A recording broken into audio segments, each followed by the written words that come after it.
உடுமலை அருகே மீன்கள் மற்றும் கன்றுக்குட்டிகள் இறப்பு. குடிநீர் மாசடையும் அபாயம். திருப்பூர் மாவட்டம் உடுமலை அடுத்த திருமூர்த்தி அணை மூலம் கோவை, திருப்பூர் மாவட்டங்களில் 4,00,000 ஏக்கர் நிலங்கள் பாசன வசதி பெற்று வருகின்றன. மேலும் உடுமலை நகராட்சி மற்றும் குடிமங்கலம், மடத்துக்குளம், சங்கரமநல்லூர் கூட்டு குடிநீர் திட்டத்தில் பயன்பெறும் வகையில் குடிநீர் விநியோகமும் நடைபெற்று வருகிறது. அத்துடன் மீனவர்களின் வாழ்வாதாரத்தை காப்பாற்றும் வகையில் அணையில் கட்லா, ரோகு, ஜிலேபி உள்ளிட்ட பல்வேறு வகையான மீன் குஞ்சுகள் விடப்பட்டு மீன்கள் வளர்ப்பும் நடைபெற்று வருகிறது.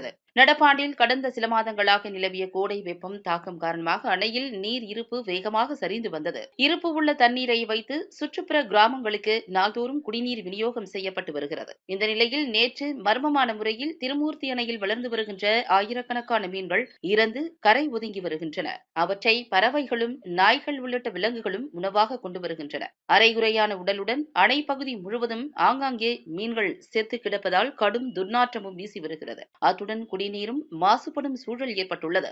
மர்ம நபர்கள் கைவரிசை காட்டியதன் விளைவாக மீன்கள் இறந்ததா அல்லது தண்ணீர் மாசுபாட்டால் இறந்ததா என விரிவான விசாரணை மேற்கொள்ள வேண்டியது அவசியமாக உள்ளது. மீன்கள் இறந்து வருவதால் மீனவர்களும் அதிர்ச்சி அடைந்துள்ளனர். இதேபோன்று கன்றுக்குட்டி சடலம் ஒன்றும் இறந்த நிலையில் கரை ஒதுங்கியுள்ளது. அவற்றை அகற்றுவதற்கும் நிர்வாகம் நடவடிக்கை எடுக்கவில்லை. இதனால் அணை நீரை குடிநீர் ஆதாரமாக கொண்ட பொதுமக்கள் பல்வேறு தொற்று நோய்களுக்கு ஆளாகும் சூழலுக்கு தள்ளப்பட்டுள்ளனர். எனவே திருமூர்த்தி அணை பகுதியில் இறந்த நிலையில் கரை ஒதுங்கியுள்ள மீன்கள் மற்றும் கன்றுக்குட்டியை அகற்றி தண்ணீரை தூய்மைப்படுத்துவதற்கு நடவடிக்கை எடுக்க வேண்டும். அத்துடன் மீன்கள் இறப்பு குறித்து விரிவான விசாரணை மேற்கொள்ள முன்வர வேண்டும் என்று சமூக ஆர்வலர்கள் தெரிவித்துள்ளனர்.